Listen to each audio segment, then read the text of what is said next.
Hey guys, Footy Manager TV here and welcome to episode number 3 of my Road to Glory in FIFA 14 Ultimate Team.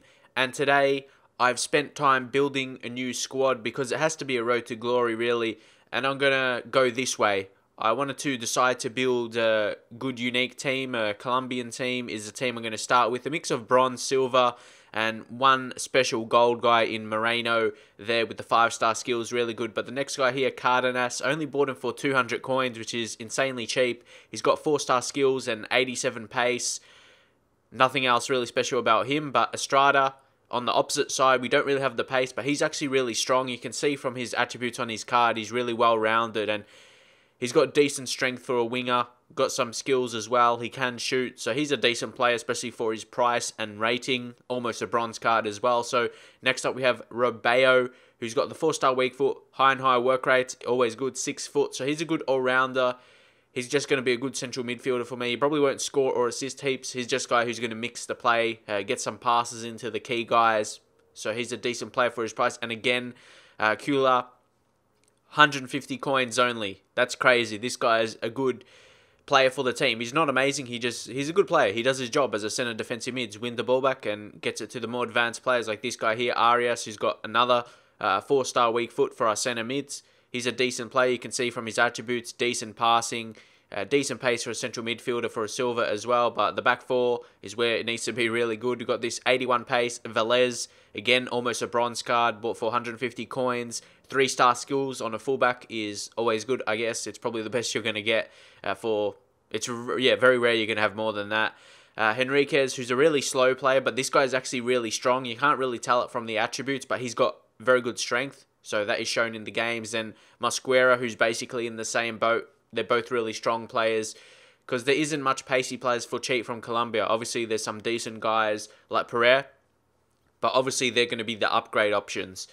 So, yeah, that's going to be later, hopefully, in the series. And Marine, this guy is actually better than his card suggests. He's actually got 90 agility, and he's got really high shot power as well. So I'm going to try some shots on with him when he gets forward. So he'll be good. And also the legendary Colombian keeper. He's like 41 or something, or 43, I have no idea. But Mondragon, like I said, over 40, and he's a very experienced keeper. So hopefully he can show that experience for us in the games. And this is a good foundation to come from, to be honest, playing with a low-rated team and with upgrade options. That's what I mean, basically. And also playing this kind of false 9 formation. I really like that way to play, especially in Ultimate Team when people like to apply the pressure. When they apply the pressure, you can really keep possession better than most formations because you have the centre forward instead of striker comes in midfield for another option to pass to. And you can see there, we've been up and down in our wins and losses, even though a couple of them, they were like from disconnecting. My opponent disconnect and I get the loss somehow. And it's probably not the only time you're going to see that because people are just noobs in the game. And when you're winning, they just quit and somehow, yeah, I get the loss. I have no idea how that works. If you know, drop in the comments. But yeah, I'm just going to try and play through that. I almost didn't upload for a couple days of this series because of that reason. It was just really frustrating. I do want to do more of this, but when people do that, I lose the motivation because you're supposed to have wins, but then it's just ridiculous. But nonetheless, we'll move on and I'll try and move past that. Drop in your comments if you really want this series, some Ultimate Team, because I do enjoy play it when people don't be dicks and pussies and quit because it's really demotivating when you make videos. But anyway, look at this team we're going to be playing against.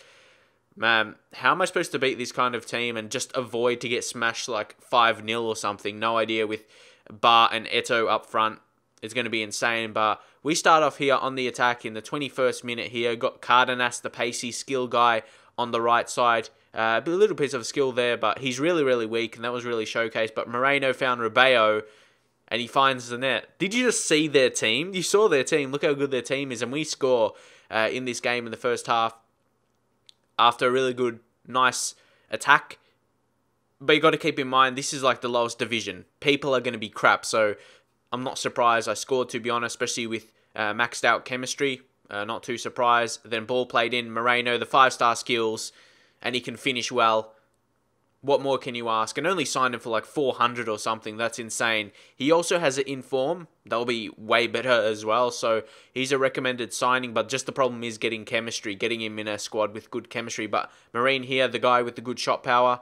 and agility. Apart from the agility, he's pretty slow, but he's still got that high agility, which makes up for it, which is always good. So here, you can really see I'm dominating him. Look at that. Again, Kula, the guy who only signed for 150 coins, does that. You can buy that for 150 coins, and he's actually got, he's got red hair. I'm really surprised that a Colombian would have red hair in the game. That's a bit weird, but I think he does in real life, so they try and make that in the game. But anyway, I'm just trying to find out how that works. But anyway, look, Moreno again. Look at that. He cannot be stopped. You have to sign this guy. You have to build a team so you can get him in because he's just too good. He's got the 5-star skills, but his shooting's amazing. I haven't really done too much skill so far that you've seen, but his finishing's been the showcase, really. Look at that. Skill on the ball. I suppose a little bit of skills there, but nothing really advanced, just simple skills. And we're pushing on. 4 goals. Now, can we actually win? I was going to say we were going to lose by 5. And there he was again, and he almost finished Moreno. But it was a pretty embarrassing header, but that's not really part of his game. He's not really a headering guy. He's got the skills and the finishing ability, as you saw from the goals in this game. But again, we're just going on the domination. Little piece of lag, but nonetheless, it was a great ball to Kula. And he plays a little sweaty pass to Cardenas. And look at that perfectly placed lob. It had to be perfect, if I'm honest, because there was players in the way. So I had to lob it over the defender. If you check on the replay again, there was a defender coming across. Lobbed it over his head. And then the keeper, obviously, stood no chance to save that. And let me guess what's going to happen here. He pauses the game, then I look to resume, and the connection has been lost. And you would think I should get the win from that. You clearly saw he paused it, and the game quit. So he would have quit from that. But I'm leaving Ultimate Team somehow. You can see I'm still connected. I'm still connected to EA, but what the hell? What the hell? I was winning 5-0. I was so excited, and I actually broke my control when that happened. I actually did, but obviously I'm not doing it live, but yeah, I just got so frustrated with that, so I had to get a new control. Oh, man.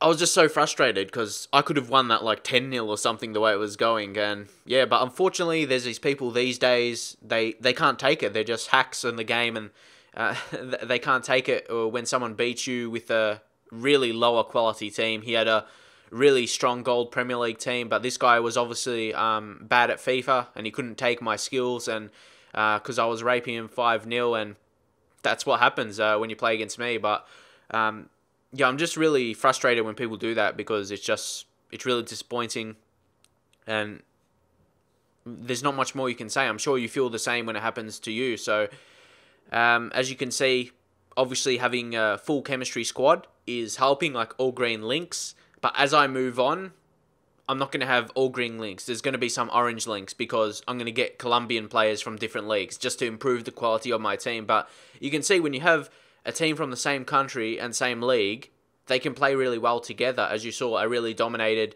against the guy who couldn't take it against me, who had a way better team if you saw his players. I thought I was going to get dominated against looking at his team, but I owned him more or less. You saw the 5-0, and it could have been more, definitely. With a couple chances I even missed, plus the game could have went longer, but nonetheless, I can't really focus on that too much. And this is really funny. Why I enjoy playing with this kind of team, a lot of time, like little kids over the mic and stuff, they're like, oh, this guy's team is so shit, and then I end up beating him. That's probably the biggest part. Like this guy, 82 chemistry here. This is where chemistry should make a difference here. When I have a team, it should beat a team like this because my chemistry is better. But you still have to play good. That's why I see guys who talk about handicap all the time. They're like, oh, the game is scripted. It's handicap because I lost against this worst team. First, I'll show you the goal here by Mosquera, a nice little header. But this is what I say to people who say this handicap. You still have to play good to win. You can't just, oh, I have a good team. I'm expecting to win every single match. I have full informs. I should be winning every single match because my team is better than my opponent. You still have to play good. It's not like just a simulated match and you should win. You still have to play good, actually. You can't just expect the game to win for you because you have a better team. So that's what I basically mean for people that think there's handicap in the game. You still actually have to play good.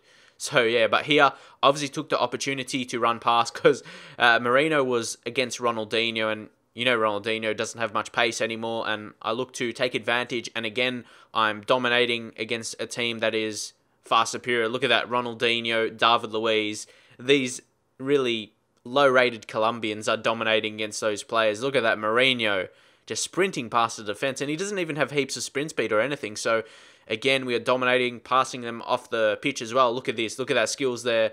Look at the skills. But actually, I thought he stopped playing. So my first game, someone quit, and the second game, this guy stopped playing. I guess maybe that's why they're in the bottom division. I guess why. So that goal was always going to come when, yeah, he couldn't take it anymore. Like the first guy. It's either that. They either quit and use that hack to get the win, which is ridiculous, or they just stop playing because I'm dominating them. So, yeah, this is how these games pan out. You can see it's lagging here. He's probably trying to quit, or I'm not sure if that's how they do it. They try and make it lag a lot by maybe putting a lot of YouTube videos or something on. I have no idea, honestly, to make it disconnect, and it's basically a flip of the coin who gets the win. Honestly, I have no idea. I'm thinking of ideas in my head. Why does that happen? But anyway, we ended up winning 3-0. But a disconnect, yeah, it was a disconnect. But actually, this is the one of the time I didn't get the loss. I actually got the win. So that happened like 3 times to me where I got the loss. So it was a better season than the record suggests. But that's because the EA game is just so bad. But anyway, if you want to see more of this series, regardless of the disconnecting that's often, you can still see that I dominate. So maybe that's all you care about seeing. You know that I can beat them by my dominant play. I didn't even concede a goal and scored 8 goals combined. Probably could have been more if they didn't quit. But if you want to see some more of this, just drop in the comments, drop a like as well. You'll leave your thoughts on FIFA, and hopefully I'll see you guys next time.